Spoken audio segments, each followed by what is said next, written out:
యాదాద్రి భువనగిరి జిల్లా యాదగిరిగుట్టలో మంత్రి కొండా సురేఖ ప్రభుత్వ బీర్ల ఐలయ్య వెదురు తట్టలు బుట్టలు అల్లుతూ జీవనం సాగిస్తున్న కుటుంబాన్ని కలుసుకుని వారి యోగక్షేమాలు అడిగి తెలుసుకున్నారు. మంత్రి స్వయంగా తట్టా బుట్ట అల్లేందుకు ప్రయత్నించి వారు తయారు చేసిన 2 తట్టలను కొనుగోలు చేశారు. కుల వృత్తులు మన సంస్కృతికి ప్రతీకలని, వాటిని పరిరక్షించటం అందరి బాధ్యత అని పేర్కొన్నారు. ప్లాస్టిక్ వినియోగాన్ని తగ్గించి సాంప్రదాయ ఉత్పత్తులను ప్రోత్సహించాలని మంత్రి కొండా సురేఖ పిలుపునిచ్చారు.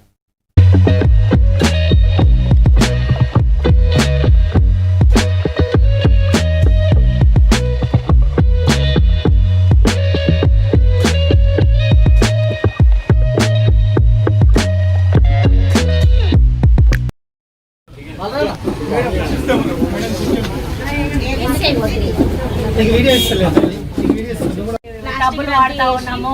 మనకు అంటే సాంప్రదాయ ప్రకారం కూడా బుట్టలే మనకు ఉండాలి, కానీ అవి కూడా వదిలేసి మనము బేసిన్లు లేకపోతే టబ్బులు వాడుతా ఉన్నాము. అది మార్చి మళ్ళీ కూడా మనం బుట్టలు వాడి వీళ్ళకు జీవనోపాధి కూడా కల్పించాలని చెప్పి ఒక మంత్రిగా నేను రాష్ట్రంలో ఉన్నటువంటి ప్రతి ఒక్కరికి కూడా విజ్ఞప్తి చేస్తా ఉన్నా. ఎందుకంటే వాళ్ళు బ్రతికేదే దీని మీద, వాళ్ళకు వచ్చే ఆదాయం దీని మీద. ఇది తప్పితే వాళ్ళు ఇంకొక పని చేయలేరు. కాబట్టి వాళ్ళు తయారు చేసిన బుట్టలు అమ్ముడుపోకపోతే వాళ్ళ పూట గడవదు.